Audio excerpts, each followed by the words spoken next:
C'est parti pour la campagne nationale de vaccination du cheptel au Mali et c'est le président de la République Ibrahim Boubacar Keïta qui a donné le coup d'envoi. C'était ce matin à Marakakungo en 2e région. L'objectif de cette campagne est de lutter efficacement contre les maladies animales. 13 000 sorties pour près de 20 000 victimes secourues. Tel est le bilan des activités de la protection en 2013 au Mali, bilan révélé lors de la célébration de la Journée mondiale de la protection civile ce samedi. Plus de 200 associations toutes unies pour la paix, elles ont signé ce matin une plateforme pour matérialiser cette volonté. La plateforme va s'atteler au renforcement de la paix et de la réconciliation à travers la mise en place d'un dispositif de suivi et d'évaluation. Samedi 1er mars, il est 20h. Mesdames et messieurs, bonsoir et bienvenue à ce journal. Le président de la République était ce matin à Marakakungo, en 2e région, pour lancer officiellement la campagne nationale de vaccination du cheptel au Mali. L'objectif de cette campagne est de lutter efficacement contre les maladies animales. Et pour arriver à cette fin, en plus du lancement de la campagne, le chef de l'État a remis un important matériel de vaccination à l'ordre des vétérinaires du Mali. L'événement a aussi mobilisé la population de la localité, nous disent nos envoyés spéciaux Ibrahim Traoré et Abdul Salam Bambara. Marakakungo, situé à près de 100 km de Bamako sur la route de Ségou, s'est fortement mobilisé pour réserver un accueil chaleureux au président de la République. À bord de son véhicule décapotable, le chef de l'État a eu droit à un très long bain de foule.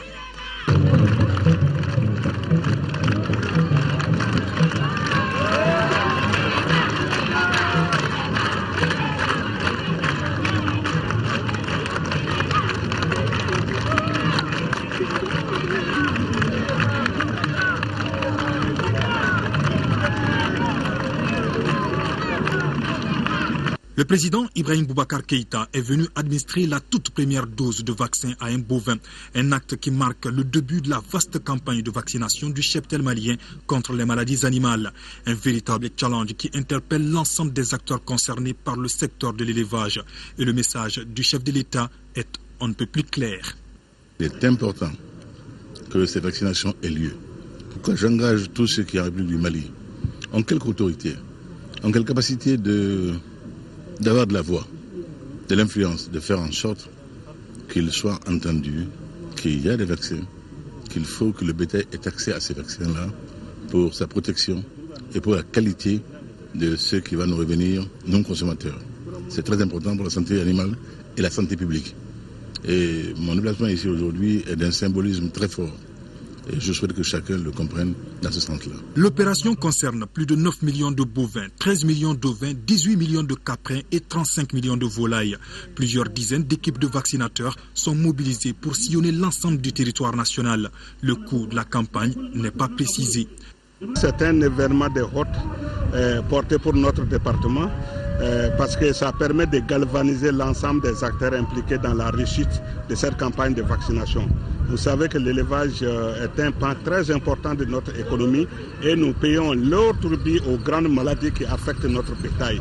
Donc les campagnes de vaccination visent effectivement à stopper l'avancée de ces maladies et à préserver la santé de nos animaux. Cette campagne de vaccination du cheptel malien mobilise aux côtés du gouvernement l'APECAM, les services vétérinaires, les associations d'éleveurs et les vétérinaires privés. Tous reconnaissent l'immensité du défi à relever et saluent dans la foulée l'engagement du président de la République à soutenir le secteur de l'élevage. Nous avons une réponse qui vient d'arriver. Je crois que ça devait faire partie certainement des éléments de campagne parce que le président a promis de soutenir le sous-secteur élevage. Et là, nous l'avons constaté avec le don fait par son Excellence le roi du Maroc, de 125 000 doses de semences animales. Et là, c'est quoi? C'est pour améliorer nos races en termes de production de lait et en termes de viande. Parce qu'aujourd'hui, il faut qu'on se dise la vérité, nous devons arrêter d'importer nos animaux. Nous devons arrêter d'importer nos animaux. Aujourd'hui, nous devrons faire en sorte d'avoir des abattoirs fiables et avec la politique que nous sommes en train de mener de lutter contre les maladies, exporter la viande vers d'autres pays. Ça, nous le pouvons. Et nous sommes convaincus qu'avec Ibrahim Boubacar Keïta et son gouvernement, nous pouvons le faire. Pour mener à bien la campagne, le président de la République a remis à l'ordre des vétérinaires du Mali un important matériel de vaccination. Occasion pour lui de saluer l'accompagnement du roi Mohamed VI. Allah subhanahu wa ta'ala fait toujours en sorte que les bonnes choses arrivent en tir groupé. Et hélas, quelquefois les malheurs aussi, mais cette fois-ci c'est le bonheur. Pour le monde rural, singulièrement nos éleveurs. Sa Majesté le roi Mohamed VI, il y a juste quelques jours, vient de nous remettre 125 sémences des meilleurs reproducteurs pour que nous ensemencions nos vaches, que ces croisements heureux nous donnent dans le meilleur délai de la très bonne viande, l'équivalent du charolais, vous vous rendez compte? Et on a essayé par le passé des croisements au Mali, Montbéliard, Holstein. Mais je vois que cette fois-ci, ce qui est nouveau, c'est que ce sera fait à partir de vaches maliennes et qui rendra donc la possibilité donc de survie beaucoup plus évidente et également aussi de succès. Alors 125 000 doses, c'est énorme. C'est-à-dire que progressivement le cheptel malien va être amélioré au bénéfice des consommateurs et je gage que notre économie va s'en ressentir heureusement et que tout ce que nous avions en moins-value va être rattrapé. Vous savez que jusqu'ici, la vente de notre bétail en dehors de nos frontières nous rapportait, mais il y avait beaucoup de moins-value. Notamment tout ce qui concerne les pousseries, tout ce qui concerne l'ensemble des produits que l'on peut tirer de l'animal, du bovin, de l'ovin, du caprin. Tout cela, nous allons pouvoir le récupérer. Et par le développement également d'une politique d'abattoir et de développement mesuré, maîtrisé des industries animales et de la production et de l'industrie également. Tout cela, je vois que c'est un grand bonheur pour les éleveurs maliens. Pas seulement eux, mais l'ensemble de notre économie nationale va en profiter. En regagnant Bamako, le président Ibeka n'a quasiment pas eu de répit tout au long du trajet. Ils étaient nombreux sur les artères à saluer le chef de l'État.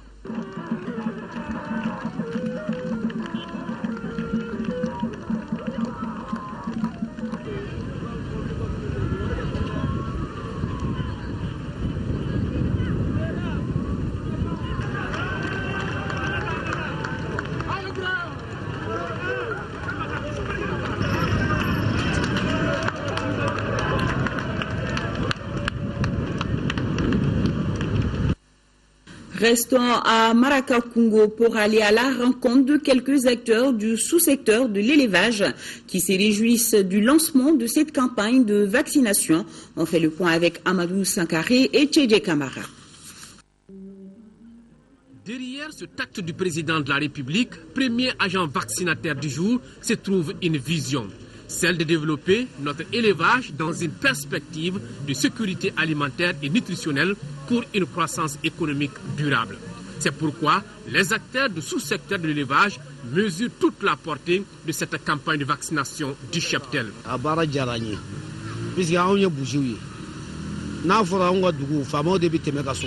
Nous sommes contents de cette campagne de vaccination puisqu'elle protège nos animaux contre les maladies. Nous souhaitons avoir des animaux bien gras, mais le marché est très cher.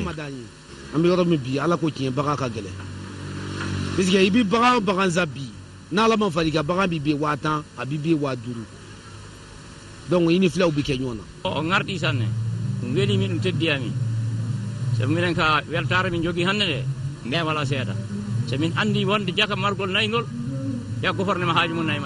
sommes très heureux du geste du président de la République. Aujourd'hui, il n'y a plus de grand espace pour l'élevage, mais avec cet engagement des autorités, nous avons de l'espoir pour la régénération des pâturages. Et merci pour ce pack qu'il nous offre.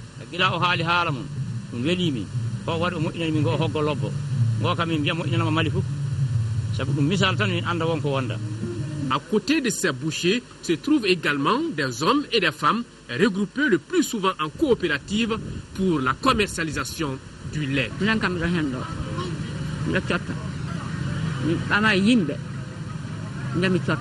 Le lait occupe une place importante dans l'atteinte de la sécurité alimentaire.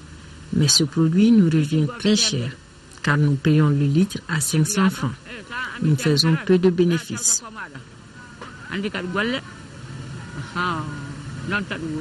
Vous me demandez de chanter pour les animaux? Ah, je ne peux pas chanter aujourd'hui.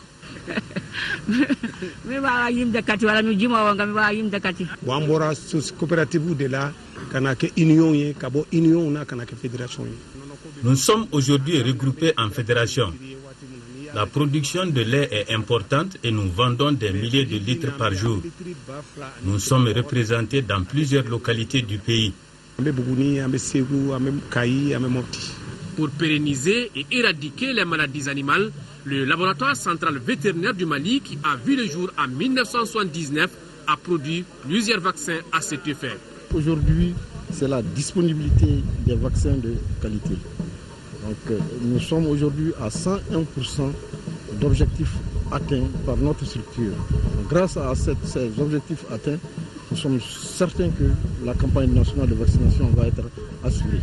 Notre structure dispose de l'ensemble des performances aujourd'hui pour non seulement la disponibilité des vaccins fabriqués contre les principales maladies de notre cheptel, mais aussi par rapport à l'outil de diagnostic de ces maladies. Donc les performances du point de vue diagnostic des épizooties et les performances par rapport à la fabrication des vaccins de bonne qualité. Nous avons la vocation qui est au-delà de la sous-région.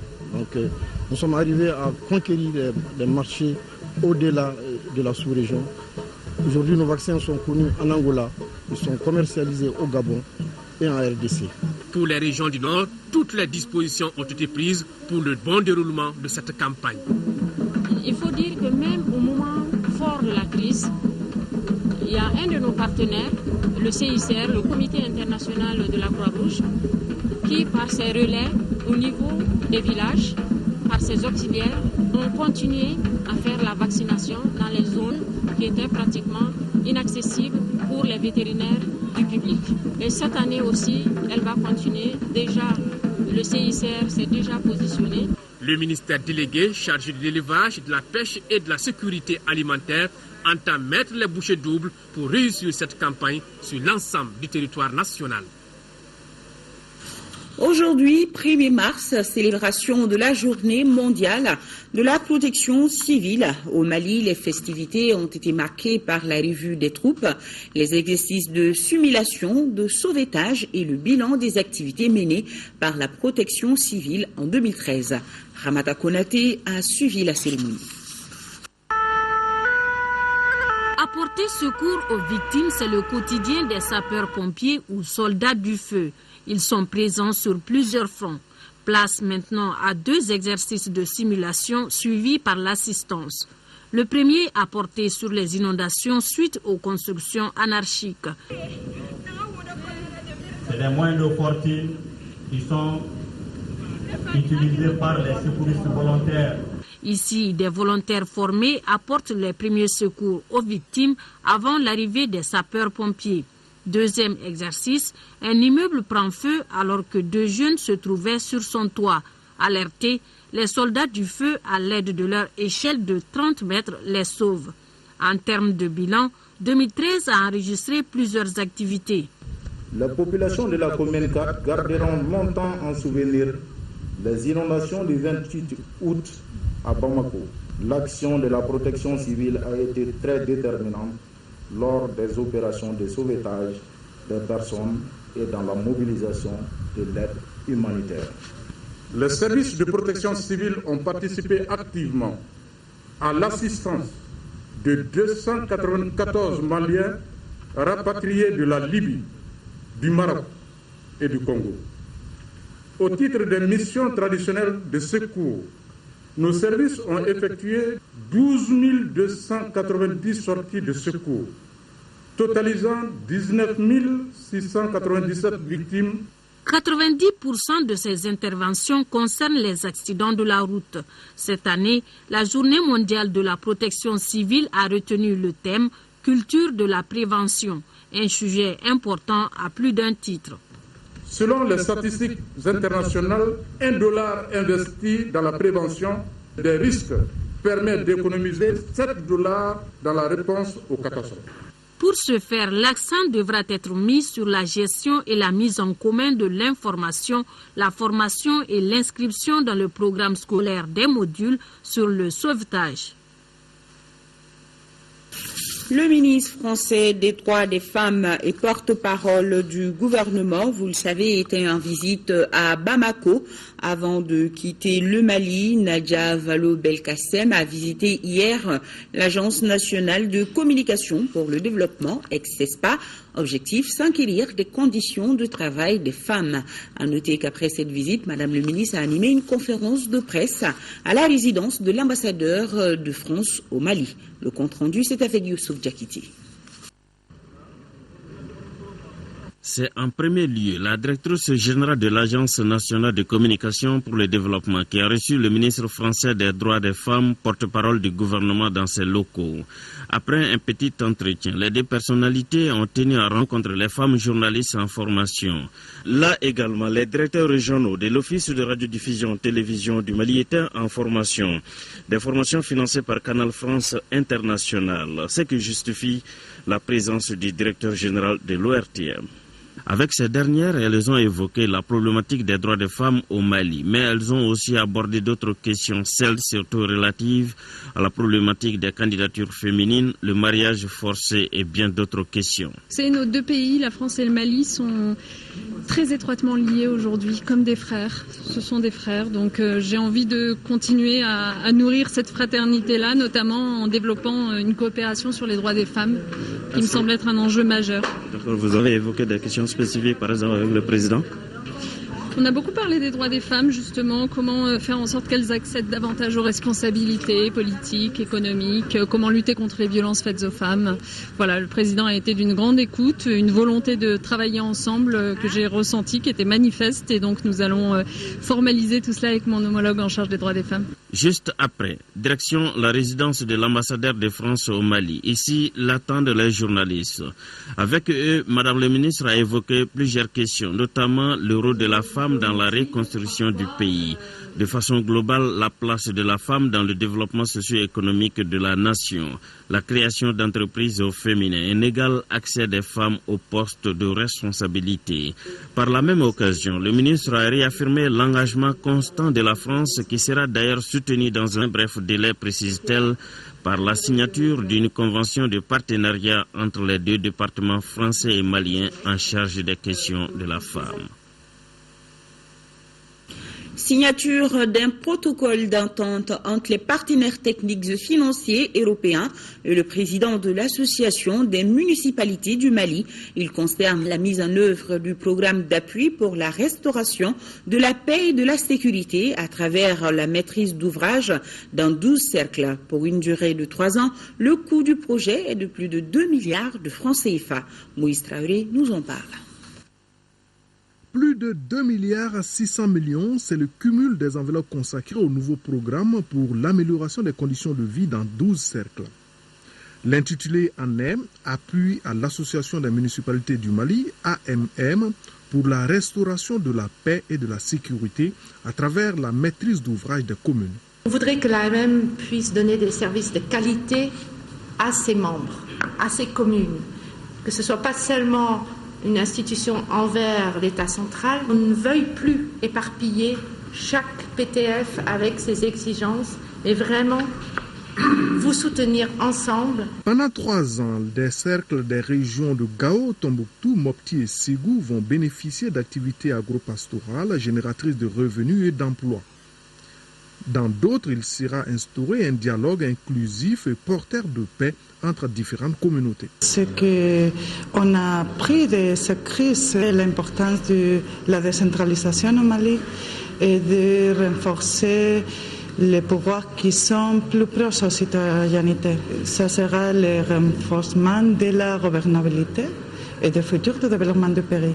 On espère qu'elle sera déterminante pour établir la bonne entente parmi les communautés dans le nord du Mali, puisque nous avons orienté cette aide essentiellement vers le dialogue communal. L'association des communes néerlandaises est partie prenante du protocole d'entente dont le maître d'ouvrage est l'AMM. C'est un édifice qui est ici, que l'État malien a mis à la disposition de l'association des pouvoirs locaux, mais sa rénovation exige des moyens complémentaires pour que justement les 761 collectivités puissent se retrouver. L'association des municipalités du Mali est à la recherche de 300 millions pour se construire un siège. Plus de 200 associations ont signé aujourd'hui une plateforme de proposition pour la paix et la réconciliation. À travers cette plateforme, les signataires veulent mettre en place un dispositif efficace de suivi et d'évaluation des recommandations des États généraux de la décentralisation et des assises sur le Nord. Daouda Sidiki Diarra, reportage. Tous pour la paix au Mali. Vivons ensemble. Vive la paix. Un autre pas important vient d'être franchi dans la réconciliation des cœurs et des esprits, la recherche de la paix et de la stabilisation de notre pays. Les fils du Mali, dans la diversité, à travers plus de 200 associations, se sont retrouvés ce samedi au Palais de la Culture. Objectif, signer la plateforme pour la paix et la réconciliation. Par cette plateforme, nous nous engageons à créer les conditions d'une paix définitive sur des bases acceptées par tous. Le Mali est un bien commun que nous devons léguer. La présente plateforme va faire l'objet d'un suivi rigoureux par l'ensemble des signataires de la présente plateforme. La plateforme qui vient d'être signée s'articule autour de plusieurs points, entre autres multiplier les postes de sécurité à travers le pays, bannir et combattre l'impunité sous toutes ses formes, responsabiliser les populations locales dans la gestion des projets, rendre effectif le retour de l'administration dans les régions nord du Mali, la création de centres de formation dans certaines villes du Nord. Nous saluons toute initiative, si minime qu'elle soit, qui concourt à la paix et à la réconciliation nationale.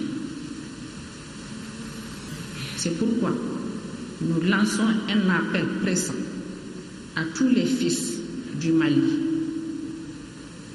qui ont pris les armes pour que les armes soient déposées immédiatement. Nous sommes convaincus qu'il n'y a pas de développement sans paix. C'est pourquoi nous nous inscrivons pour toute initiative de paix. Mais nous voulons une paix durable, une paix juste, à la suite de négociations sincères et inclusives. Les acteurs de la paix par cette plateforme déclarent leur engagement sans faille auprès des autorités pour préserver la paix, la cohésion sociale et l'unité nationale, garant du développement harmonieux de toutes les régions du Mali. Les responsables des syndicats de la justice ont animé ce matin une conférence.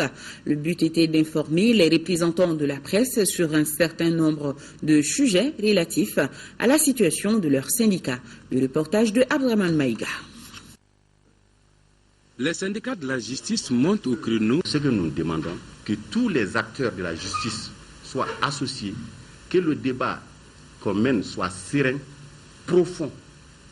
Et probablement, quelqu'un qui compte une position aujourd'hui, de l'autre côté, dira, et pourtant, puisque c'est le Mali qui est en cause, effectivement, allons dans ce sens.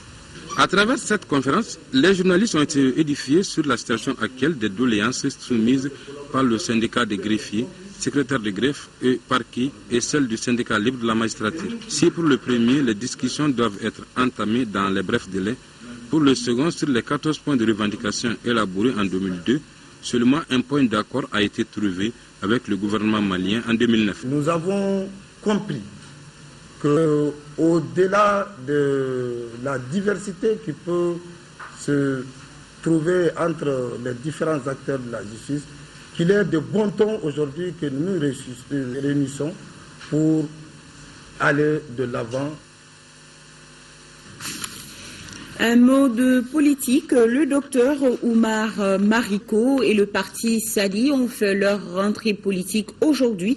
C'était à travers une conférence de presse. Au menu de la rencontre, information sur les revenus de l'honorable Oumar Mariko au cours de la dernière législature. Alousseinou Touré nous précise que l'intéressé s'engage à reverser l'intégralité des 28 800 000 francs CFA au trésor public. Compte rendu. C'est par une conférence de presse aux allures d'un meeting que l'honorable Oumar Mariko, secrétaire général du parti Sadi, signe sa rentrée politique. Le point d'orgue de cette rencontre avec la presse et les militants est la destination des revenus du député Oumar Mariko dus pendant les 3 derniers mois de 2012 et la totalité de 2013, soit 15 mois durant lesquels il aura renoncé à son traitement et aux avantages liés à sa fonction. Selon les investigations effectuées par un huissier de la place commis par ces soins, l'essentiel de ces avoirs s'élève à un peu plus de 28 800 000 francs. Une somme que l'honorable élu à Kolongueba compte reverser totalement au trésor public. Un chèque compte, pour ce qui est du compte de la BIM là, et alors du trésorier payeur du Mali. Et maintenant, pour ce qui concerne l'Assemblée nationale, c'est d'adresser justement au trésorier payeur une lettre pour qu'il fasse un encaissement auprès de l'Assemblée nationale. Quant au véhicule de fonction, il serait selon lui en bon état et en lieu sûr.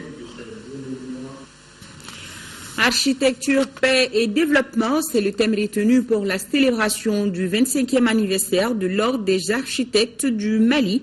Les travaux ont démarré ce matin en présence de Youssouf Diakité. L'Ordre des architectes du Mali est une organisation utile et indispensable pour le développement du Mali. C'est ce qu'a laissé entendre à l'introduction de son intervention le ministre de l'Urbanisme et de la Politique de la Ville en insistant sur la dynamisation du secteur avec à la clé la compréhension mutuelle et l'union sacrée autour des objectifs à atteindre. Quand on regarde les différents sous-thèmes, on voit que vous voyez justement les principaux enjeux de votre profession. Et donc je vous inviterai vraiment à participer activement à ces travaux d'échange, d'analyse et de proposition. L'occasion était donc toute trouvée pour développer des sous-thèmes comme l'architecture et la réconciliation, l'architecture et le développement. C'est pourquoi le président de l'Union africaine des architectes estime que les architectes sont des changeurs de ville. We are also city changers. We need the peace. Si on regarde les thèmes de la rencontre et le contexte dans lequel la rencontre se déroule, les thèmes de la rencontre, la paix, l'architecture, la paix et le développement. L'architecture est un secteur global qui va au-delà de la construction d'habitations seulement. Et comme je l'ai dit dans mon discours, nous sommes des changeurs de ville. L'architecture a toujours été, dans les temps comme dans l'histoire, le symbole du développement d'un pays.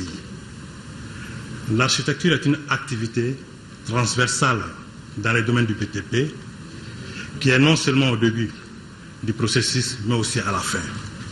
Voilà qui confère à cette activité toute l'importance qu'elle joue non seulement dans l'harmonie de notre environnement et c'est là dans une parfaite symbiose avec notre culture. Tous sont donc unanimes que ces objectifs de paix et de développement ne peuvent être atteints que dans la conjugaison des efforts.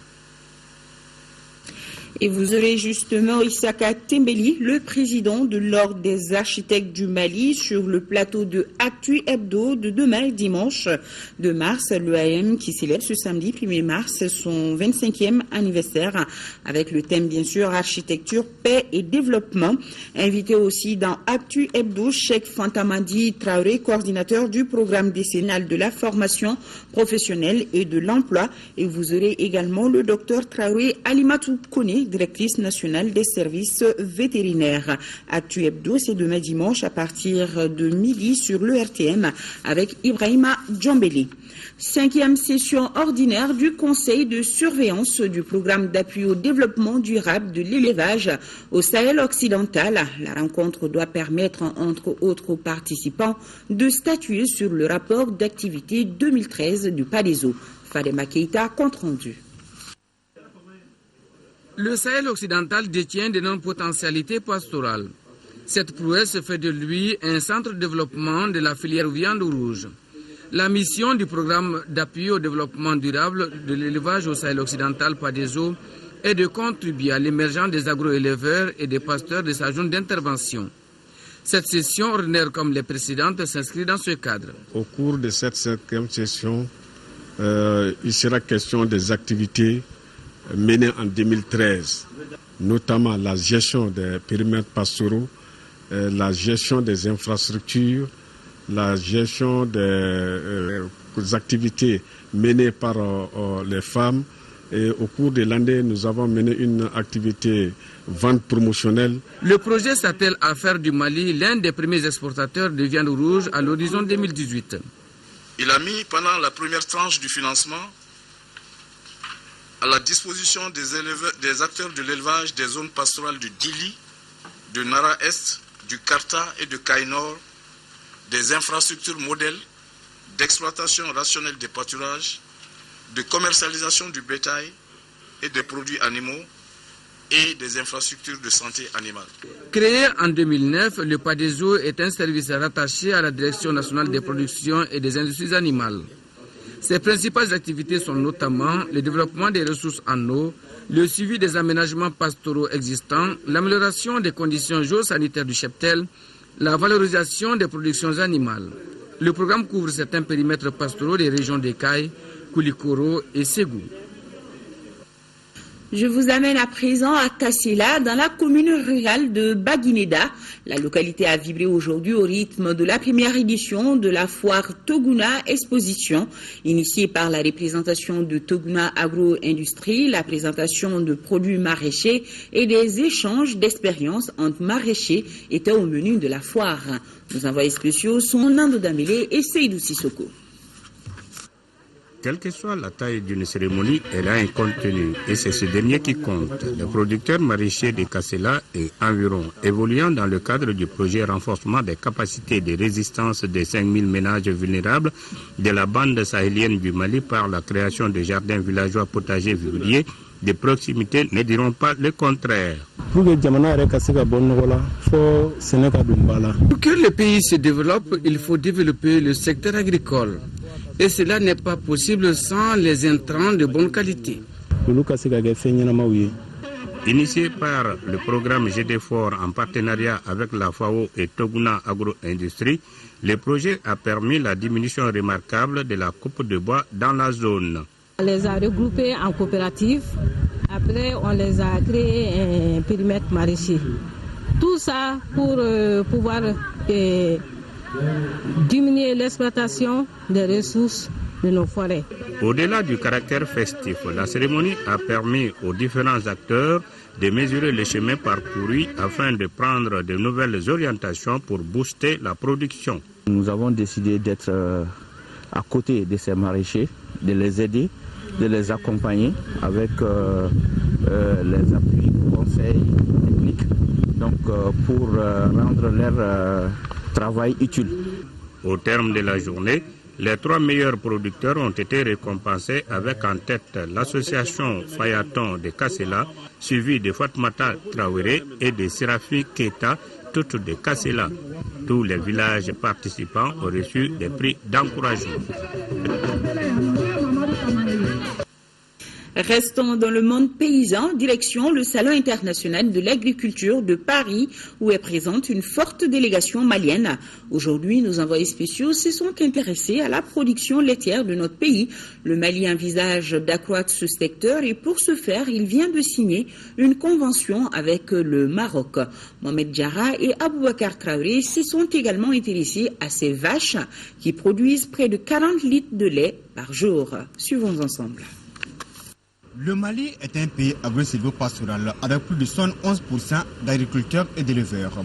Le cheptel malien est évalué par la Direction nationale de l'élevage à plus de 5 millions de bovins. Quoi donc de plus normal pour les agriculteurs maliens de venir échanger leurs expériences avec leurs homologues d'Afrique et d'Europe. Au Salon de l'agriculture de Paris, l'une des attractions, c'est le pôle des animaux avec 10 races d'animaux, tarentaises, mobiliardes et j'en passe, avec des poids qui vont de 1 tonne à 1 tonne 500. Certaines vaches produisent plus de 30 litres de lait par jour, de quoi impressionner le patron de la délégation malienne. Il faut que les nouvelles technologies soient appliquées au Mali. C'est ce qui est très important. Parce que l'autre jour, ici, il faisait un concours. Celui qui a été le premier, on a dit qu'il fait 10 000 litres par an. Ça veut dire que 37 litres par jour pendant 9 mois. Et si tu fais un petit calcul, une vache qui donne 10 000 litres pendant 1 an, et si tu vends le lait à 500 francs, ça fait 5 millions. Pour l'édition 2014, les organisateurs ont choisi comme thème L'agriculture familiale et le Mali se félicitent du choix de ce thème car sur les 805 000 exploitations familiales au Mali, c'est l'agriculture familiale qui domine. Cette agriculture familiale et la préservation de l'environnement, l'écologie qui transparaissent beaucoup dans les systèmes de production qui sont présentés au niveau du salon. Bien sûr, les races animales qui sont présentées ici sont des races très performantes qui font rêver. Et parmi ces races, on peut trouver certaines qu'on peut croiser avec nos races locales pour des besoins de production de lait ou de viande. Et désormais, l'APECAM s'inscrit dans cette logique en intégrant les nouvelles technologies à l'agriculture. Et les perspectives s'annoncent prometteuses. C'est pourquoi on a mis l'accent sur l'élevage avec l'appui du gouvernement cette année. Les Marocains viennent nous donner 125 000 doses de semences pour l'insémination. Au niveau du projet PAPAM même, on a fait une commande de 21 000 doses d'insémination pour le lait. Donc ça veut dire qu'avec ces deux commandes-là, je pense que le Mali va arriver à ce niveau-là. Il s'agit à travers cette nouvelle vision de faire du secteur agricole le moteur de la croissance économique. Dans ce journal, un autre projet mis en route pour l'amélioration des conditions de vie des populations, dénommé Programme d'intervention d'urgence en faveur des 3 régions du Nord et du cercle de Douanza. C'est à Gao que le lancement a eu lieu, financé à hauteur de 195 millions de francs CFA par le PNUD. Le projet, qui dure 90 jours, permettra de contribuer à la relance de l'économie locale. Boubacar Babli Touré, correspondance. Ce programme d'urgence vise surtout à revitaliser les activités économiques à travers la création d'emplois temporaires pour les jeunes. Durant 3 mois, une centaine de jeunes de Gao vont procéder au surcreusement de la mare du quartier d'Al-Janabadja et à l'assainissement de 2 sites de dépôt d'ordures situés aux environs du gouvernorat et au quartier de Boulgoundji. 20 autres volontaires seront formés et mis à la disposition de la santé et de l'éducation.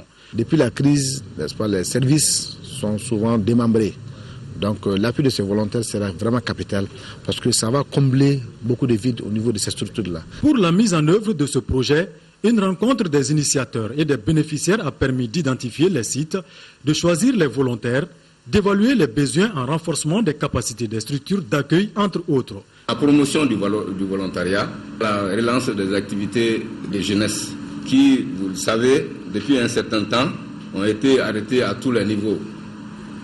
Nos circonscriptions qui sont concernées, à savoir Gao, Tombouctou et Douanza, étaient sous le feu des événements que nous avons tous connus. Je demande aux uns aux autres de s'impliquer davantage. Le programme d'intervention d'urgence en faveur des 3 régions du Nord et le cercle de Douanza a été initié par le ministère en charge de la jeunesse et des sports à travers le Centre national de promotion du volontariat. Il a été financé par le PNUD à hauteur de 195 millions de francs CFA. En 5e région, le directeur général de l'Agence nationale de l'aviation civile a procédé à la remise officielle des clés des bureaux de la brigade des transports aériens de la gendarmerie de l'aéroport Abodidjo de Mopti. Le reportage de Jules Sambo-Sissoko. Des bureaux offrant toute la commodité et 2 gardes à vue. C'est la vue interne de ce joyau moderne au profit de la brigade des transports aériens de la gendarmerie de l'aéroport Abodidjo de Mopti. La généreuse donatrice s'appelle l'Agence nationale de l'aviation civile.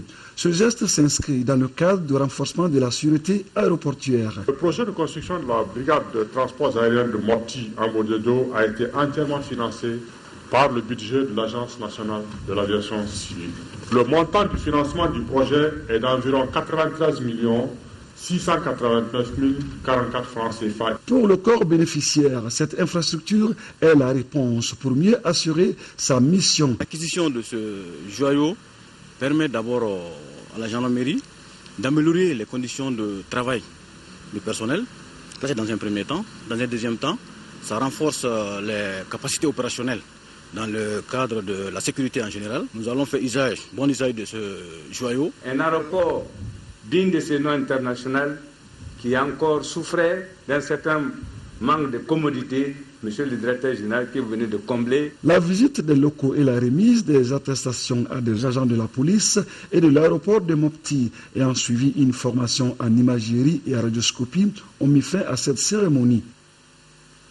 Et maintenant, cette parution, la section des comptes de la Cour suprême vient de publier son rapport annuel pour l'exercice 2012, un rapport consacré entre autres au contrôle des finances publiques, à la présentation de la section des comptes, mais aussi aux difficultés et recommandations. Le rapport annuel 2012 est aussi disponible sur le site de la section www.cscse.gouv.ml. Voilà.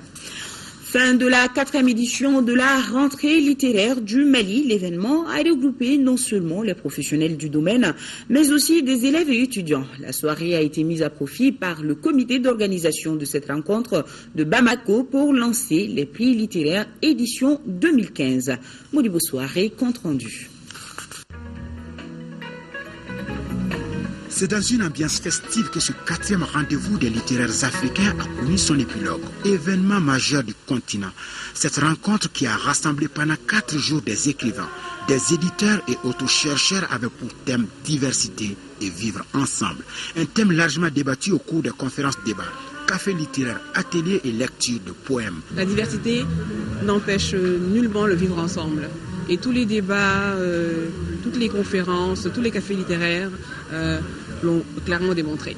Au nom des auteurs invités, l'écrivain et poète français Joël Vernet a gratifié l'assistance de la lecture d'un poème sur le thème retenu en guise de contribution de ses collègues à cette fête du livre et du savoir. Je voudrais vous dire tout simplement notre joie d'être ici. Ce n'est pas grand-chose, la belle force de la langue. Mais vous savez que le verbe est une pirogue qui quitte souvent la bouche et que c'est une force qui survivra à tout. Que toutes celles et tous ceux qui ont permis la réalisation de ce beau projet, je pense notamment au Fonds des prix littéraires du Mali, en soient vivement remerciés. La soirée de clôture a servi de cadre pour le comité du Fonds littéraire du Mali de lancer officiellement les prix littéraires édition 2015. À l'issue de cette soirée gala soutenue musicalement par Toumani Diabaté et le Symétrique Orchestra, le ministre Mahaman Badi a communiqué la date de la prochaine rentrée littéraire du Mali. Première initiative du genre en Afrique, la rentrée littéraire du Mali a été saluée pour l'engouement suscité et la réussite connue dès sa première édition en 2008. Elle constitue depuis un espace unique de partage de l'imaginaire et un moment privilégié de débat sur les enjeux de société. Et je me réjouis avec vous de savoir que cette belle rencontre sera désormais annuelle. Les dates de la prochaine édition sont désormais connues du 24 au 27 février 2015. La rentrée littéraire du Mali, c'était donc une quinzaine de manifestations destinées au grand public à travers la ville de Bamako. L'événement visait à consolider les liens historiques et fraternels entre les producteurs littéraires de divers horizons. Sur un tout autre plan, 4e édition de la Ziara organisée par l'Association pour la réforme de l'enseignement coranique en Afrique et les ressortissants du village de Kolomina, cercle de Nioro du Sahel. Cette année, l'événement était placé sous les signes de la paix et de la réconciliation nationale au Mali. Moussa Fane, reportage. Ils étaient des milliers de fidèles musulmans venus de partout au Mali et des pays voisins pour participer à cette Ziara du village de Kolomina à Nioro. Lecture du Saint-Coran, prières collectives, prêches et des bénédictions. Voilà, entre autres, les temps forts de cette rencontre religieuse. Pendant 2 jours, les fidèles ont parlé également de paix et de réconciliation nationale. Au cours de cette ziara, nous avons prié pour la paix et la réconciliation. C'est de ça que notre pays a besoin et nous devons tous accompagner les autorités pour cette paix durable. On a lu Saint-Coran centaines de fois. On vient de terminer les 2 jours là vraiment, qui est des jours qu'on a fait beaucoup de sacrifices aussi pour adorer Dieu et demander le pardon pour nous et pour tous les pays et pour tous les musulmans.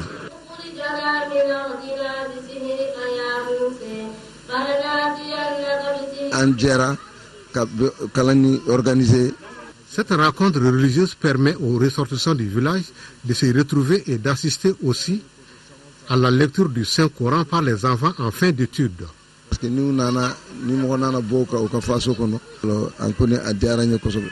Cette ziara 2014 de Kolomina a été aussi une occasion pour les fidèles musulmans d'évoquer la vie du prophète, paix et salut sur lui, qui a prôné la paix, la justice, la tolérance et la bienfaisance. Et cette annonce, avant d'ouvrir la page sport, à suivre après ce journal, l'intégralité de l'intervention du président de la République, Ibrahim Boubacar Keïta, devant les Maliens d'Abuja au Nigeria. C'est en marge des festivités du centenaire de la réunification du Nigeria. Et puis, dans le cadre de la libération des voies publiques, vous pourrez suivre aussi des messages de sensibilisation de certains responsables du district. Football, 16e de finale aller de la Ligue africaine des champions, le stade malien de Bamako a été tenu en échec 0-0 par les Soudanais d'Al Hilal. Le stade malien conserve encore ses chances de qualification dans l'optique des 8e de finale. Le résumé du match, c'est avec Siragatou Sissi. Stade malien de Bamako, Al Hilal du Soudan, match de haut niveau pour les 16e de finale aller de la Ligue des champions. Les deux équipes ont joué la carte de la prudence pendant 25 minutes. Le stade malien décide d'accélérer et obtient un penalty. Abdoulaye Sissoko tire et rate. C'est avec la mine serrée que les stadistes regagnent les vestiaires. En seconde période, le match s'anime de plus belle. Chaque camp tente sa chance. 53e minute, Mourima Kankoita entré en jeu seul face au gardien est malheureux sur le coup.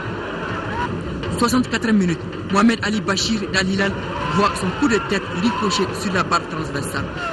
87e minute, Moussa Diawara échoue presque dans les buts vides aux grandes dames des supporters. Les deux entraîneurs ont beau changer de schéma de jeu et recadrer les hommes, le score ne bouge pas. 0-0. On a joué au-dessus de notre valeur. Moi-même, j'ai raté pas mal de passes décisives. Abdoulaye Sissoko qui a raté un penalty, ça fait partie de... Donc, comme le coach l'a dit, on n'était pas assez concentré. On va se remettre en cause, préparer le match retour comme c'est 2 matchs. Donc, tout donner là-bas pour avoir le minimum, la qualification. Je suis très content aujourd'hui d'avoir un match nul contre les SAD. C'était un grand club. Si tu parviens à avoir un match nul ici à Bamako, ça c'est une victoire. Parce que tout le monde est au chez nous. Le match retour est prévu dès le week-end prochain à Khartoum. Au Blanc d'être mentalement fort pour supporter la pression et l'ambiance surchauffée du stade d'Omdurman. Sport toujours, l'AS Real de Bamako contre Arménie, un bon résultat à Bamako contre Inemba du Nigeria. C'est dans le cadre des 16e de finale aller de la Ligue des Champions. Pour cela, les réalistes sont motivés et requinqués à bloc avant le départ. Ils ont été suivis par Al Jumatina. Après l'étape marocaine, l'AS Real va cette fois-ci à l'assaut des Nigériens d'Enyimba Daba au compte des 16e de finale de la Ligue des Champions. Pour espérer franchir cet autre cap, les Scorpions se doivent de montrer plus d'envie et de générosité dans le jeu. En ce sens que la rencontre qui profile à l'horizon est une autre réalité. C'est vraiment un autre match, que ce soit sur le plan mental, sur le plan technique, sur le plan tactique, parce que le football nigérien est quand même différent du football. C'est deux styles, deux identités différentes. Et je suis persuadé que si réellement on parvient à résister à tous ces trucs-là, je pense qu'on peut faire un bon résultat là-bas. Tombeur des Togolais d'Ange de Notse au tour préliminaire, Enyimba FC a à son actif 2 Ligues des Champions et 2 Supercoupes d'Afrique. Malgré ces bilans, il n'est pas hors de portée des Noirs et Blancs de Djikroni Para, qui veulent renouer avec leur lustre d'antan. On va ramener un bon résultat pour pouvoir mieux aborder le match ici. La première mi-temps va se jouer là-bas, donc on va jouer la deuxième mi-temps ici. Donc on doit tout jouer là-bas pour venir assurer ici. Ce match, ça ne sera pas un match facile, vu l'ampleur de l'équipe qu'on doit affronter. Mais voilà, l'entraîneur il a mis des trucs à l'entraînement sur place. Donc on va aller appliquer ça là-bas pour pouvoir tirer profit. Je pense qu'on est capable de réaliser quelque chose au Nigeria. On a cette possibilité de le faire. Et on ne se mettra pas la pression, mais je dirais tout simplement qu'on va jouer à notre niveau. Il revient aux Scorpions de consolider les acquis du match aller contre les forces armées rurales du Maroc et améliorer davantage les différents secteurs en vue de pouvoir obtenir un bon résultat au Nigeria. Surtout que Enyimba Daba n'a pas assez de compétition dans les jambes.